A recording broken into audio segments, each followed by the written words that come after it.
This Ag News Update brought to you by American Implement. Indebted to the past, committed to the future. In a moment, agriculture law and tax specialist for the Washburn School of Law, Dr. Roger McEowen, when we return. S&S Trailer Sales with 2 locations in Ness City, Kansas is where everybody goes to buy or rent trailers. They feature the all-new, all-aluminum Mauer grain trailer with all of the electric options, the easy-to-load detached trailers, and a huge stock of header trailers. At the west location, you'll find bumper poles, goosenecks, and oilfield specialty trailers, along with flat and utility beds for pickups. S&S Trailer Sales in Ness City and on the web, but remember, you do have to spell out the and. Wolfter Construction and Irrigation has been around a long time, and a lot of folks have trusted them to design, build, and service all sizes of commercial and on-farm storage for grain and equipment. Wolfter is also known for their outstanding irrigation division, where they stock a complete selection of nozzles, regulators, drops, gear drives, electrical, and structure components. Looking for an electric motor? Wolfter has a large selection in single and 3-phase. Next time, reach out to the pros who have decades of experience at taking care of business the right way. Wolfter Construction and Irrigation. And our guest again is Dr. Roger McEowen, who is the Kansas Farm Bureau Agricultural Law and Taxation Specialist at the Washburn School of Law.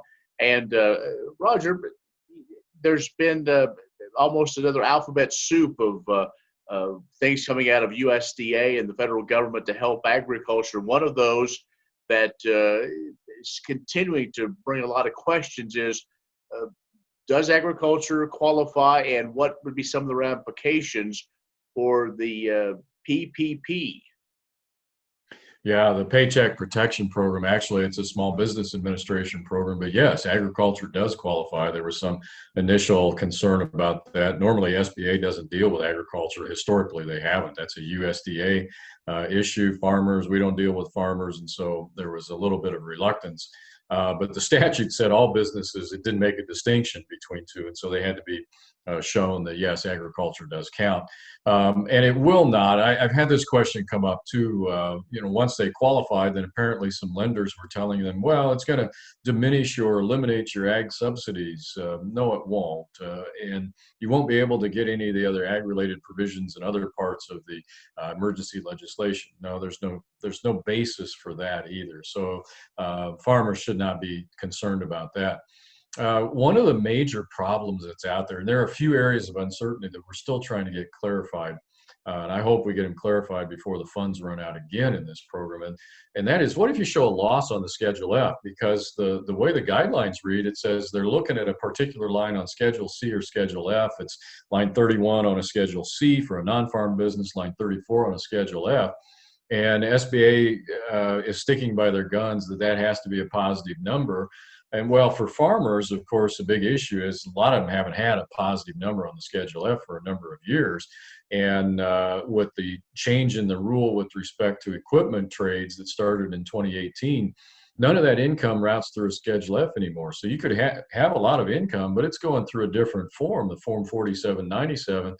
And as we speak right now, SBA is still taking the position that you can't reconcile that on a Schedule F, and so none of that income is going to count. And so the only way you would qualify for a PPP loan is take 1/2 of your payroll costs. Well, then if you don't have payroll as an individual sole proprietor, that's a problem. Then theoretically you're out of luck with respect to the PPP. And we also don't know whether rental income that's not reported on a Schedule F is eligible. The SBA says it's not. So if I've got a passive cash lease, or I've got a non-material participation share lease, I may have significant rental income, but it's not running through a Schedule F, so I'm not eligible. And we also have issues with respect to partnerships and tiered partnerships, and their position now is commodity wages don't count. But basically they're saying anything that's not subject to SE tax is not going to count as eligible. And then of course on the forgiveness side, on the back end, you've got to use 75% of your loan proceeds to apply to payroll, be eligible for full forgiveness. And if you don't meet that threshold, then a less percentage of the loan is going to be forgiven. So there are a whole lot of issues that are out there. We hope to get clarification and maybe convince SBA to change their mind on some of this. Dr. Roger McEowen is an ag law specialist at the Washburn School of Law.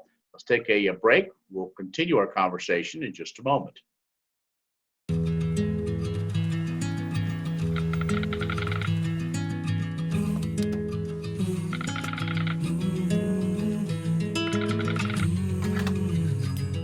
The cost of everything has gone up dramatically over the last 75 years. With one exception: keeping electricity affordable. Wheatland Electric, delivering energy for life, your Touchstone Energy Cooperative. When you've had a best friend for over 50 years, you develop a trust. And the Scott Co-op has been a trusted rural friend since 1957. A co-op keeps money in the area, doing business for and with their members. And that helps keep their hometown thriving with keeping money in the community. Scott Co-op is not just an elevator. It's the rural way of doing business. So, when you see an elevator, remember your friends at Scott Co-op. And our guest is Dr. Roger McEowen, the Kansas Farm Bureau Professor of Ag Law and Taxation at the Washburn School of Law. We've talked a lot about this payroll protection payment that now agriculture has been eligible for, but going through the SBA, something that agriculture isn't used to. And it's one of those things that you probably better make sure you truly have that need before you take that money, because there is no such thing as free money, really, is there? Well, that's exactly right, Ken, and probably the viewers remember a few weeks ago there was an uproar about a couple of some major universities that they wanted the money back from. That said you shouldn't have taken the money, and then I think it was Shake Shack and another type of business that were fairly prominent in the news saying, "Well, you didn't really need this money. Why don't you pay it back?" Well, coming out of that, SBA has said that we're going to increase our audit activity. You better show us that you actually need this money for cash flow purposes or to pay your employees to retain them. And they're going to audit these. And we're basically in an amnesty window right now, which expires on May 14th, which is coming up shortly. And basically it says that if you think that you shouldn't have taken this money based on you didn't have the financial need, you really didn't need it, and you weren't going to use it to cover a lot of your payroll, then you can pay it back. We're not going to ask any questions. There's not going to be any penalties. But that comes off May 14th. After the 14th, then all bets are off. And so I would say with respect to a farming operation, if you're a cash grain farmer and you already had your lines of credit secured before all the virus stuff hit, and you're rolling along and you're planting and then you applied for a loan, you better be careful. They're going to be looking at you to be able to, you're going to have to prove that you actually needed it. You may have a hard time since you already had your credit lines in place, you already had your inputs maybe pre-purchased last fall for tax purposes.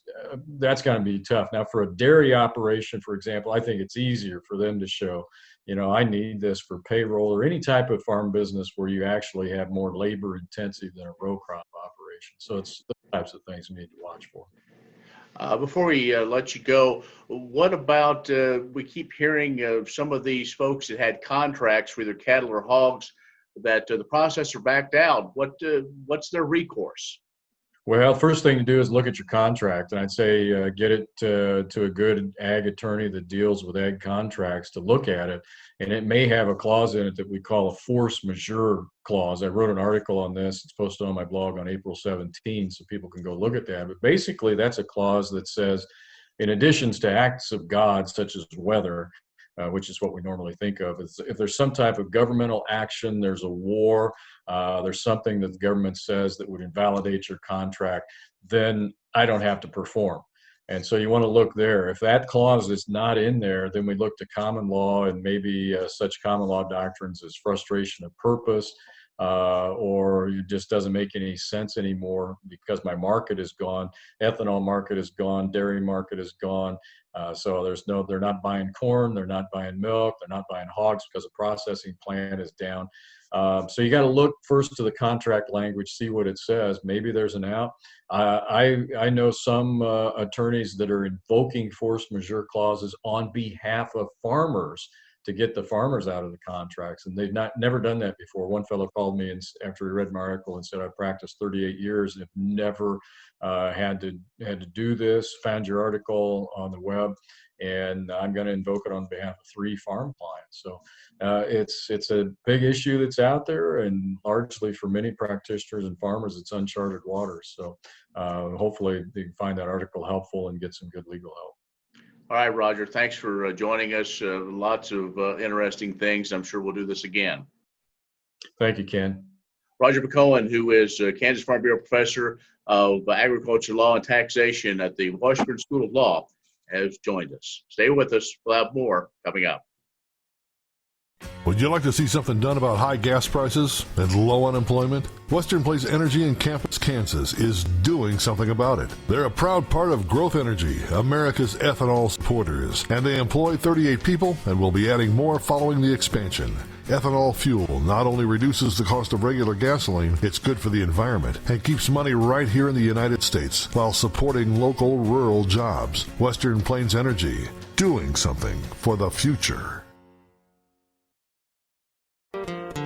Day and night till the job is done, Teeter is the one that works for you. Fields of green reaching toward the sun, Teeter is the one that works for you. Teeter is the one, Teeter is the one that works for you. Teeter Irrigation, your source for water management. Well, 1030 KBUF brings you market updates and agriculture information weekdays throughout the day, beginning at 6 a.m. Also be social with us on Facebook and Twitter. I'm Ken Rogers. Thanks for watching.